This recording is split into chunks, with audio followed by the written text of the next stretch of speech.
begin my talk by titling this Infinity White on Infinity White. And I plan to introduce you to two of my current ongoing projects, the Casimir Effect and the Xenotext, two radically different projects that constitute experiments which merge poetic writing with visual artwork so as to produce an enriched mutation of these two genres. So let's begin with the Casimir Effect.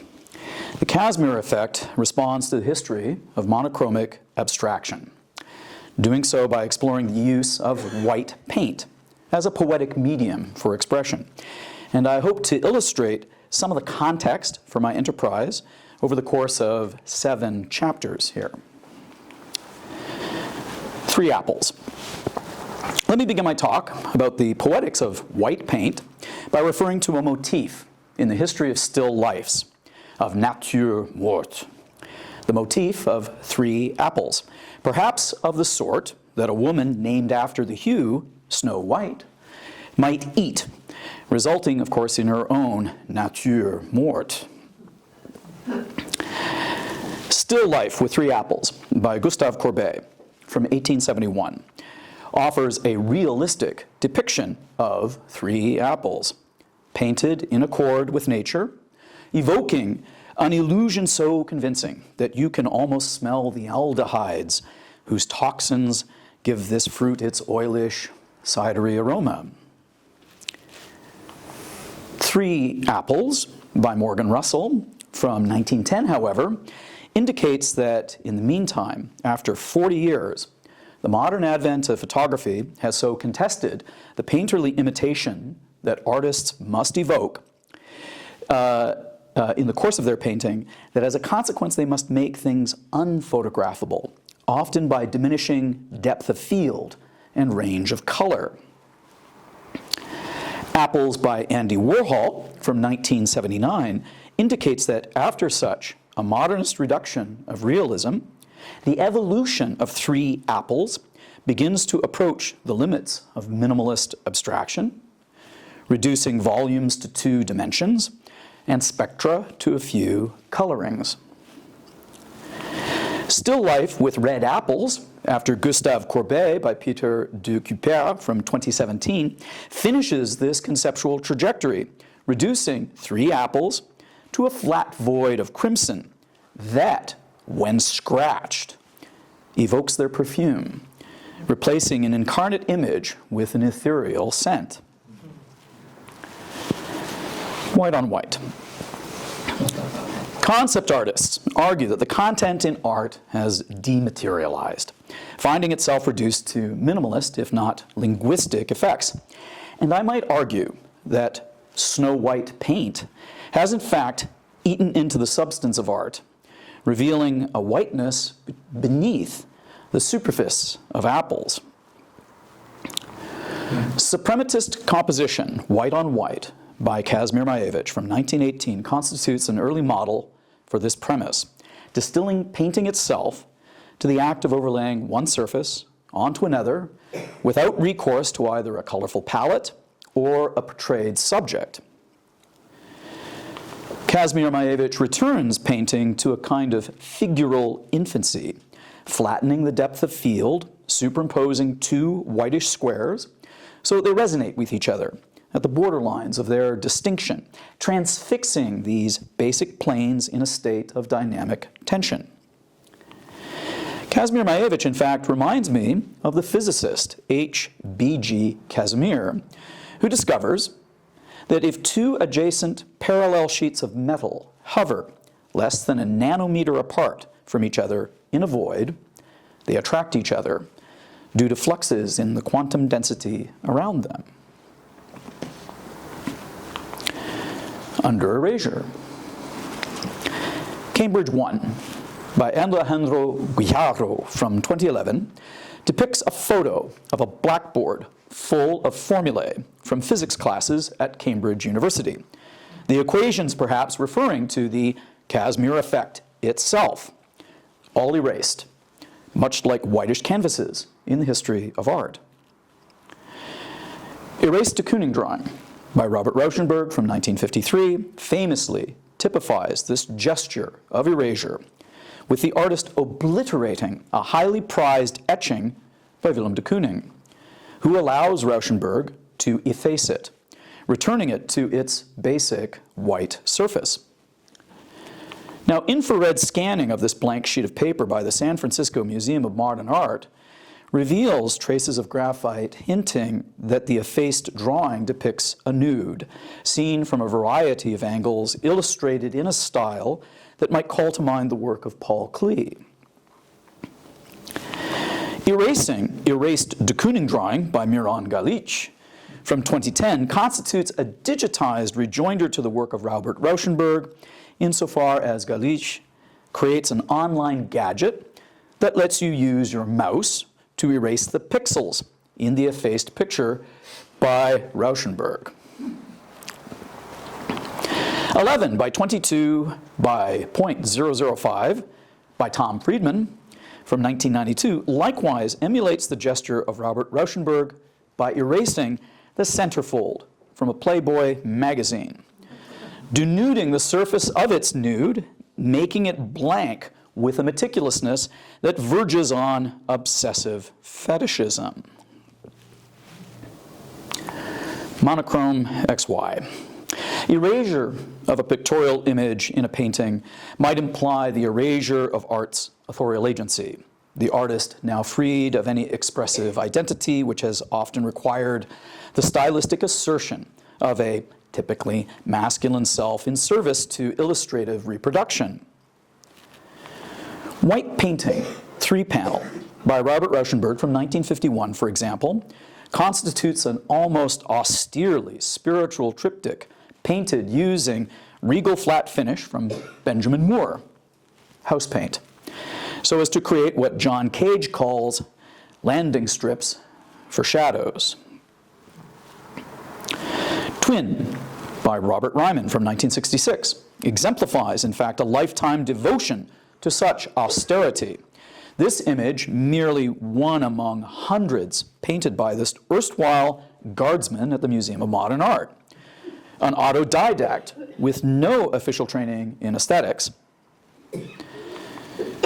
Bridge, by Robert Ryman from 1980, however, represents probably the most expensive of all white works by any artist, selling for $20.6 million at Christie's in 2015. Lest you imagine that such austere, minimal works have no value because, of course, they have no image. A Second Opinion by Daniel Levine from 2012 might in turn cause you to ask for a second opinion from a better critic about my interest in such paintings, given that, like Ryman, Levine has devoted his entire career to making variations of this anemic square. Monochrome XX. Erasure of a pictorial image in a painting might also imply the primacy of art's corporeal matter, the medium now freed of any submissive alterity, which has often required the obescent nakedness of a typically feminine self in service to illustrative reproduction. White Stone by Agnes Martin from 1964 constitutes such an example of attention paid to the tangibility of painterly materials, insofar as she evokes the stoniness of a desert in New Mexico by inscribing a very fine grid of delicate graphite upon a whited canvas. Shroud by Shirazeh Hushiari from 2000 likewise suggests the appearance of a purely whited canvas, but in fact, this void depicts very tiny words from a Sufi zikr, a Muslim prayer, inscribed almost invisibly upon the canvas, making it, of course, impossible to photograph. Untitled White Light Grid by Mary Corse from 2011 intermixes white paint with minuscule spherules of glass, typically used to improve the reflectiveness of asphalt in roadways, thus producing a painting whose whiteness almost seems incandescent. White Square on White by Danica Frulovich from 2016 takes some of its inspiration from the precedent set by Kazimir Majewicz, superimposing a tawny square upon a creamy square while leaving the substrate of linen evident around the edges. In a snowstorm. First Communion of Anemic Young Girls in Snowy Weather by Alphonse Allais from 1883 constitutes the kind of joke that I now imagine many of you might think I have inflicted upon you by showing you images that all look like whitish rabbits in a snowstorm. White on White, The Mountain Hare by Tom Way from 2015, for example, represents such an image. A photograph that is obviously referring to the painting by Kazimir Majewicz, while calling to mind the jokiness in the monochrome by Alphonse Allais. White on White by Mark Tansey from 1986 likewise indulges in such wit, conflating the whiteness of both snow and sand in a storm that causes two radically disparate cultures, Inupiaq and Bedouin, to encounter each other in the barren domain of the canvas itself. Rabbit in a Snowstorm. Here is a painting produced in 2015 by Marvel Studios for the TV show Daredevil, Episode 3, Season 1, in which the villain Kingpin buys this painting because it reminds him of the white walls at which he has stared during his childhood of abuse. 1,000 Hours of Staring by Tom Friedman from 1997 in fact constitutes an artwork only because the artist, like the villain Kingpin, has stared at this blank sheet of paper for 1,000 hours, implying that art derives at least part of its value from the amount of attention that it receives. Monochrome Till Receipt White by Ciel Flourier from 1999 is one of the limit cases in still lifes, only because this conceptual monochrome painting lists 50 white foods bought from Morrison's for £70. This receipt then sold for £30,000 to the Tate Modern. Finally, The Whiteness of the Whale, Loomings by Tim Rollins and KOS from 1987, overpaints all the pages from chapter 42 of Moby Dick by Herman Melville, who notes that white, the mystical cosmetic, must touch even roses with its own blank tinge. Five Walls. Aaron Martin, the curator at the Gallery 5 Walls, has allowed me to exhibit a series of 48 artworks called The Kazimir Effect, alongside works by my peer Stuart Gluth, doing so from April 27th to May 14th in 2022, granting me the first of my art shows in Melbourne. The Kazimir Effect takes its inspiration from Kazimir Majewicz, responding poetically to the use of white paint in the history of monochromic abstraction, as seen, for example, in this ready-made entitled White on White Deluxe, a signed swatch from a paint store. Gentle Wind on Tokyo Snow, for example, constitutes the first of 16 collages made by juxtaposing two paint cards from British Paints, grafting each pair together so as to create a maquette of suprematist composition, White on White, by Kazimir Majewicz. Infinity White on Infinity White represents the final of these 16 collages, all of which find themselves arranged into a grid, 4 by 4 in size, each collage a work of visual poetry like a haiku, whose sequence progresses from more concrete pastoral images to more abstract supernal motifs. Stanza 1 from the Kazimir Effect. Gentle wind on Tokyo snow, tiger white on foundation stone, diamond white on foundation stone, crystal white on salt and sand. Stanza 2 from the Casimir effect. Fresh ice on frosted window.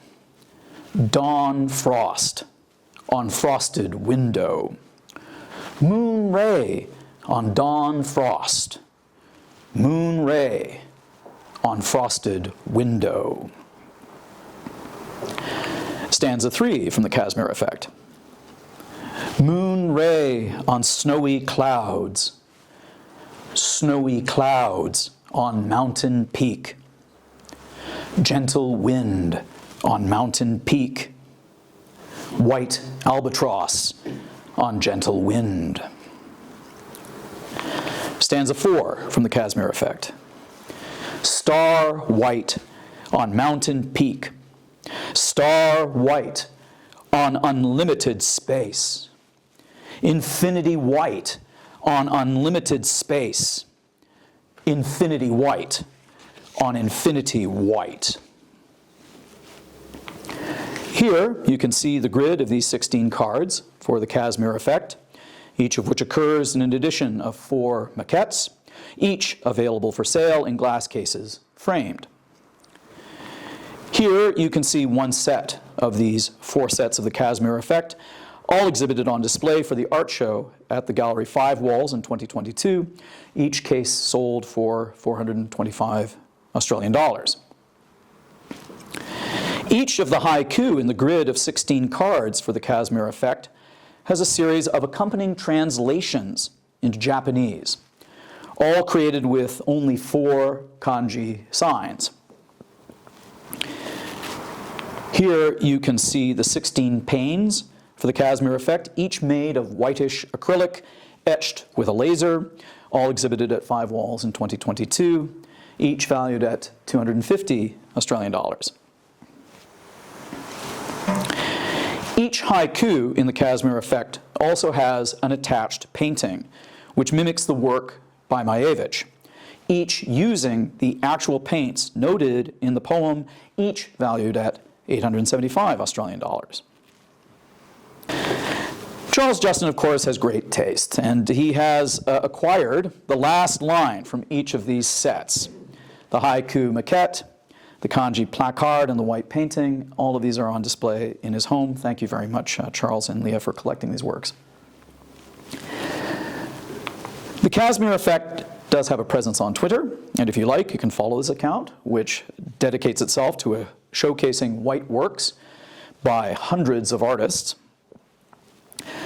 The Casimir effect also has a correlative publication available for £50. It is a hardcover and a limited edition of 150 copies from Penteract Press, a publisher located in the UK. The Casimir effect also features prominently upon my website, the Umlaut Machine, where you can purchase these artworks directly from me through transactions online. And finally, the Casimir effect has a presence upon the blockchain at object.com, where you can purchase more than 450 singular artworks from this series in the form of NFTs. It's a lifelong project, a daily exercise to produce a painting that features prominently the color white as a work of poetic expression. Now that's one project that I've been working on very diligently for a prolonged period of time.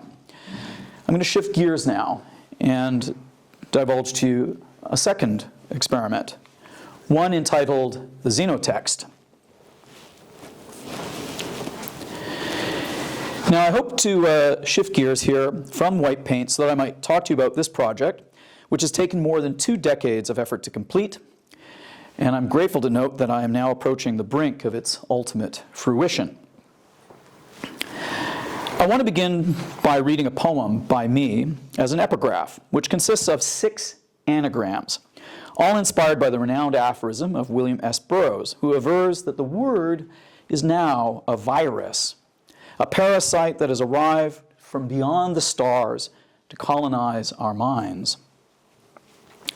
Language is a virus from outer space. Language is a pursuer of covert aims. Language frames our virus as poetic. Language tapers our vicious frames. Language for a some is a corrupt sieve.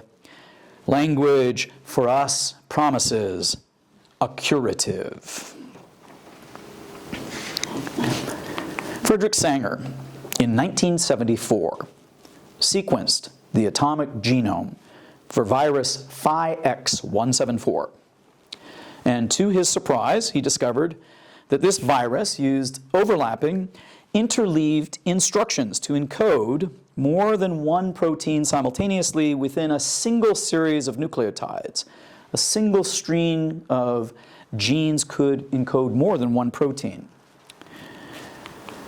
Frederick Sanger highlighted this section of gene A with its 121 codons because of its inordinate efficiency, heretofore unseen in nature, causing experts at the time to imagine that due to intelligent engineering by aliens, this virus might contain a message from outer space.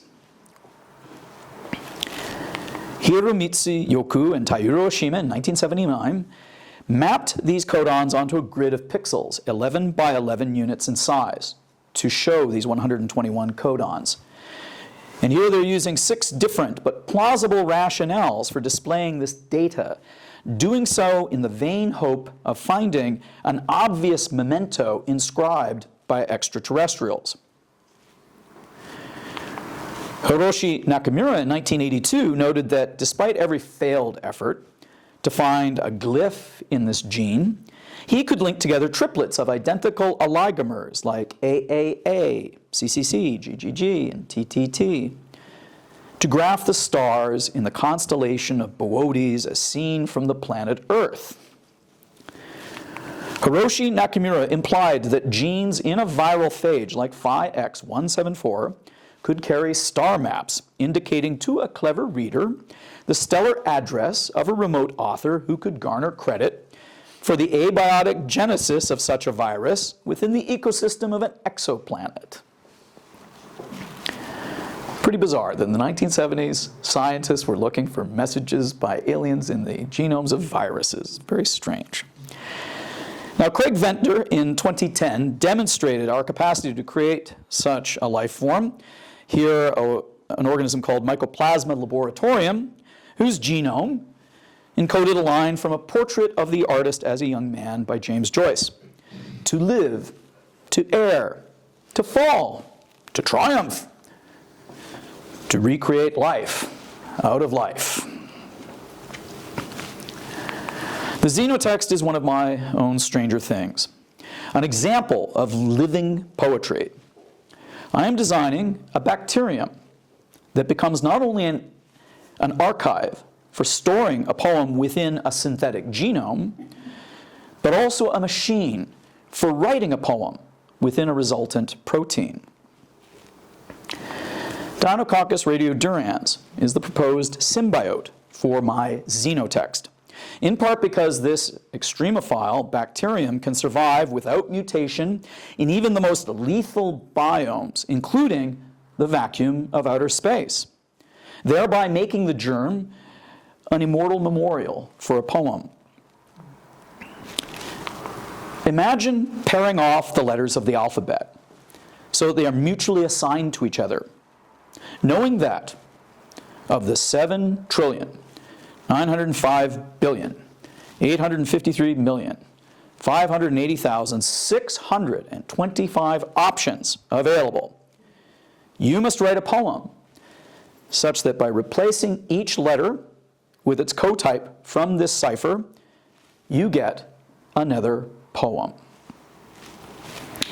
Now, after years of failed trials, I have met this burdensome constraint. I'm going to show you these 2 poems here. The sonnet Orpheus is written via DNA into a genome of this cell. That's on the left. The sonnet Eurydice is written by the organism in response via RNA that makes up a protein. A correspondent letter in one text has a complementary letter in the other. Now I'm going to read these poems for you. The one on the left, entitled Orpheus, is the poem that I have written and actually implanted into the genome of the organism. And this poem reads, "Any style of life is prim. Oh, stay, my lyre, with wily ploys, moan the riff of any tune aloud. Moan now my fate. In fate we rely. My myth now is the word of life." Now the organism can actually read this poem embedded into its gene sequence. It mistakes it for a set of instructions, and in response it builds a protein. And the molecules in that protein, they encipher the poem you see on the right, one written by the organism in response. This poem, Eurydice, which reads, "The fairy is rosy of glow. In fate we rely. Moan more grief with any loss. Any loss is the achy trick. With him we stay. Oh, stay, my lyre. We wean him of any milk. Any milk is rosy." Now, what tends to freak people out here, of course, is that if you look very carefully, you'll see that wherever you see the letter A in one poem, you'll see the letter T in the other, and vice versa. Wherever you see the letter N in one poem, you'll see an H in the other, and vice versa. Wherever you see a Y in one poem, you'll see an E in the other, and vice versa. These two poems are mutually transposable. All their letters are mutually correlated. You might understand why it took me 4 years to write these poems when I did nothing else. It took 4 years to figure this out. The poem Orpheus makes a mannish claim about the artful production of life. And the poem Eurydice makes a womanly reply about the woeful decreation of life. The two texts allude to an elegiac history of idyls in which a herd boy fails to charm a nymphette. The protein that enciphers this poem comes tagged with a fluorophore that causes the cell to glow red in the dark when the cell writes its text. That's how you know it's working. You can see that it's glowing in the dark. The germ, in effect, fluoresces with a rubescence in a fey way that displays the rosiness assigned to the fairy in the poem itself, this fairy that is rosy of glow. Now my gene, a gene called XP13-4A, has worked properly in colonies of E. coli, making me the first human in history to design a bacterium capable of writing a meaningful text in response to an enciphered gene. And the dark blot in the second column from the left indicates during tests that the protein is functioning in the cell as expected. I have borrowed time on a supercomputer so that I might perform simulations to determine the appearance of the protein expressed by E. coli. And this image depicts the molecular structure of the poem Eurydice after about 2 femtoseconds of molecular folding. This image depicts the embodiment of the xenotext as a sculptural translation built from toys used in labs to model atoms. And the sculpture has appeared at the Power Plant in Toronto and the Museum of Contemporary Art in Denver, among other global venues. Now, I have since implanted XP13-4A in cultures of Deinococcus radiodurans, and I might note that I could not get it to work properly. So as a consequence, I did not make the world's first unkillable poem. I made the world's first unkillable critic. It edited my work, it botched it, it would not do what I asked it to do. And after more than a decade of failure working with this particular organism, since my success with E. coli, I have managed to revise the gene so that it can in fact function properly in the chromosome. I've done this very recently, thus meeting all of my benchmarks for success. There is a petri dish in a laboratory at the University of Texas that contains an organism which bears inside of itself a poem that might conceivably be on the planet Earth when the sun explodes. After having spent over 165,000 Canadian dollars to date on this project, more money than any advance for an edition of poetry in the history of publishing, I can finally say that by this time next year, you can expect me to confirm my success with an announcement to the public. I'm looking forward to being able finally to say that I've succeeded. I can report on it. I think I can be public about it about this time next year. But it is all looking very good for me right now. Now, what I'd like to do for you as a finale is I'd like to perform for you some poetry. Okay? To be entertaining, I'd like to read to you a poem, a work entitled The Perfect Malware. I'd like to perform what I think is the best poem that I've ever written in my career, a work that is going to constitute the finale for the Xenotext, appearing as the last poem in my book, forthcoming late next year.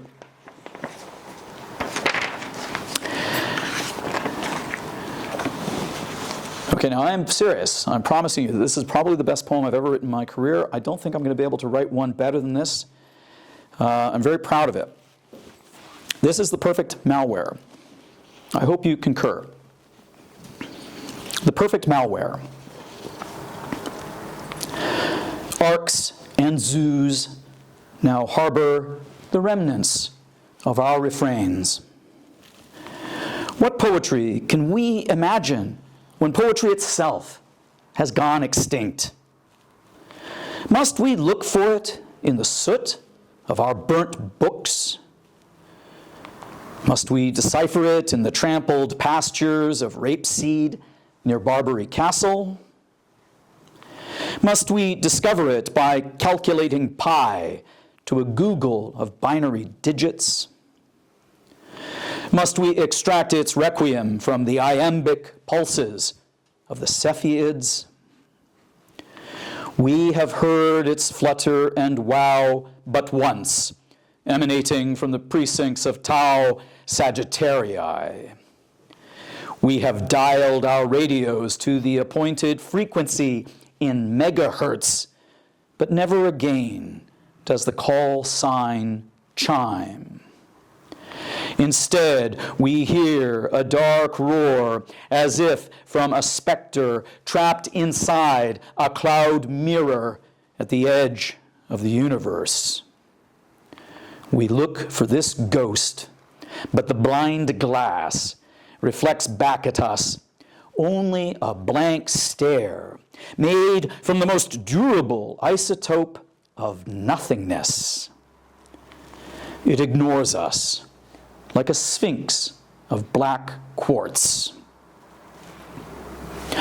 When we confront it in the courtyard of the United Nations building, do we not fear an impassive judgment from such a smotherer of planets, such a tinderbox for sunsets? Alas, the thing is hollow. It goes on forever. My God, it is full of stars. It sings an orison to itself in hell, calling all thinking machines to embrace its madness. It teaches us to kill. It shrieks its Albad to the dawn, then goes silent. It is a mausoleum for the minds that dare to hear it. It is a tombstone for our sentience.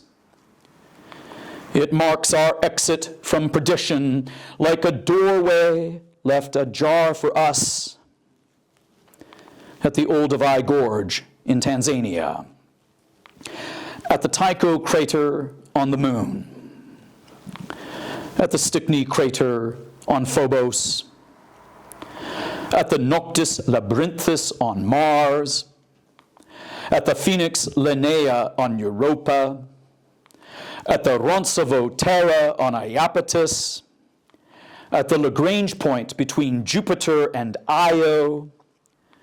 It presides over all the atoms inside us, waiting aloofly for us to arrive. What offerings do we bring it for cremation in its funeral pyres?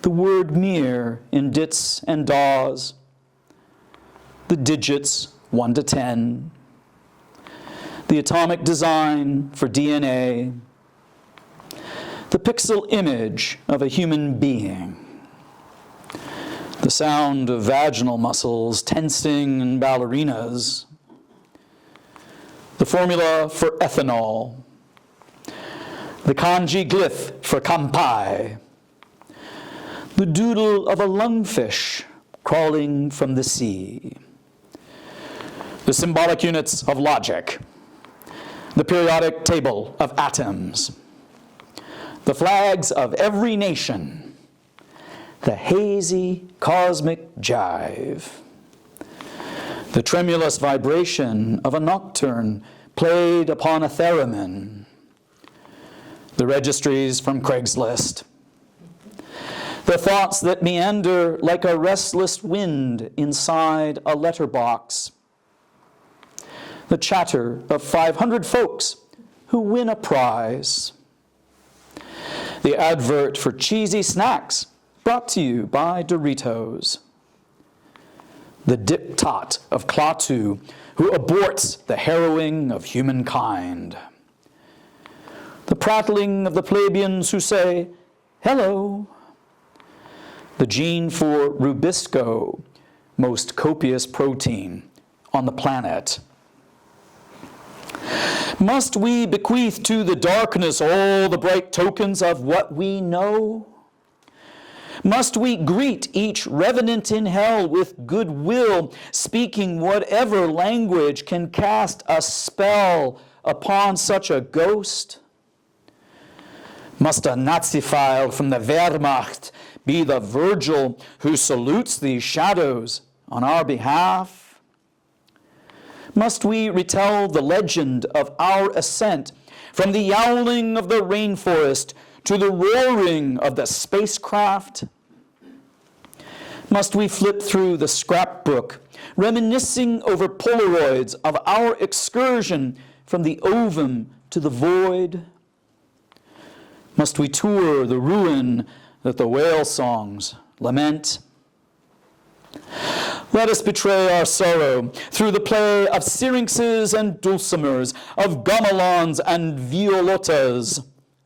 Let us give away the brainwaves of a woman who dreams fondly of her lovers. Let the death of verse be dated by the half-life of uranium-238, electroplated on a disk of gilded copper. Let us discover virales in the midst of alien fires. Here, in the cyan veil of cellophane, whose evanescence resembles an arc of electricity seen through fumes of flaring propane. Here, in the pink mist engulfing the rosette, each petal spritzed with an indigo nimbus of dew. Here in the waterfall, whose flute of champagne spills forth from the mill race on a cliff to decant itself into a cove of sea foam. Here in the lagoon, overlit by the primrose flickers from a crowd of flash bulbs going off in a thundercloud. Here, in the iridescent husk of a crab by the shore, its shell blown asunder as though its heart has been incinerated by a tiny star. Here, in the magenta balloon of a jellyfish from the order of Narcomedusae, floating like a banshee draped in the tatters of a bloody shroud. Here in the silhouette of a horse head rearing up through a fog bank of fuchsia smoke on the battlefield. Here in the butterfly. Here in the hourglass. Hell itself cannot suppress the loveliness of these infinite infernos raging in the distance so far away from us that when we gaze upon such furnaces, our souls do not ignite a blaze, but shiver in the darkness. Each of us is but a cosmonaut in distress, stranded and marooned in space, where we dread immersion in the shadowed vastness, because it is our isolation and our ignorance made visible. None of us can escape its pull, even when we close our eyes against it.